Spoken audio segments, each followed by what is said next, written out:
children of the night. What music they make.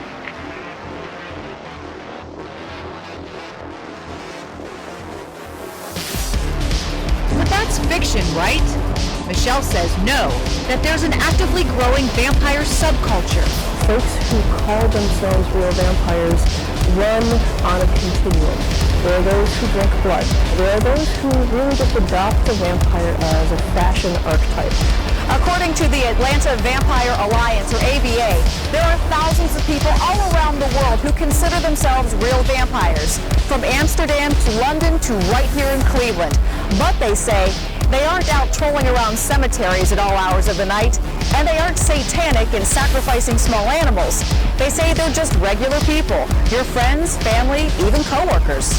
There are different types of vampires. The first group are lifestylers, draped in black. Some lifestylers will permanently transform their teeth into fangs. The vampire chic. The next group is also the most controversial, sanguine vampires, or sangs. They feed on real human blood. Blood is something that they can see and touch and taste, and therefore it's real. Entire websites are dedicated to finding blood donors. This site discusses drinking animal blood, but many sangs feel that only human blood is best. What you are getting is the energy out of the blood and just transport through the air. But some vampires say they can draw energy from the air. Vampires like me, who are psychic vampires. Michelle was a sickly child who underwent 2 open-heart surgeries. She'd experimented with meditative energy exercises and absorbing energy from classmates and crowds. The fact of the matter is we all interact with one another on this energetic level. It's breath-like energy, laying on of hands of light techniques, or Reiki, any of the energy healing techniques, it functions in the exact same principles.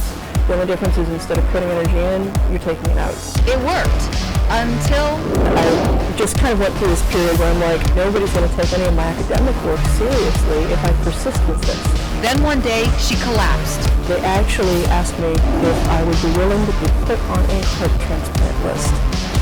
And in my world, the third time is not a charm. Immediately, Michelle called a friend for a feeding. And the next day, I was back to lifting weights. I was fine. Michelle says psychic vampires are all around us, whether they know it or not.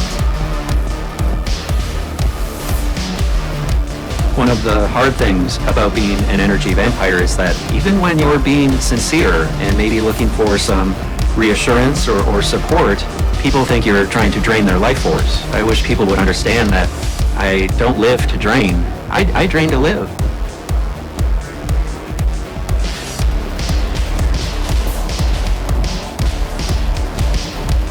Come out, wherever you are. One thing about living in Ohio, we're all the vampires. Our ways are not your ways.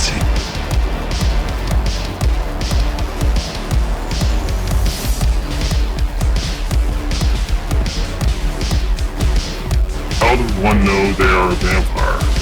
I still and will always believe that vampires, unlike humans, need energy from other sources because their bodies will not have enough for what they are. I also believe we are spiritually different than humans, and what we are is a spiritual condition.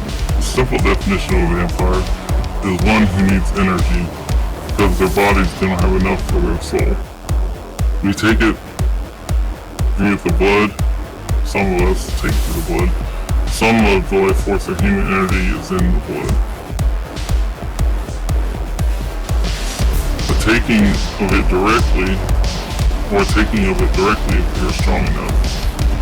Most vampires are tired and drained when alone, but are usually hyper, often with high anxiety, and feel high when they are in large crowds. We may also take it from animals in nature, but the best source is human since we are also human. Most normal people can get the energy they need from food and the sun, but vampires often feel hungry and thirsty all the time without satisfaction, and they still feel tired, especially when they are alone, depending on how well they know how to feed. All vampires a vampire soul, or they are just humans who practice vampirism. There are two main types of vampires: human vampires and vampire spirits. The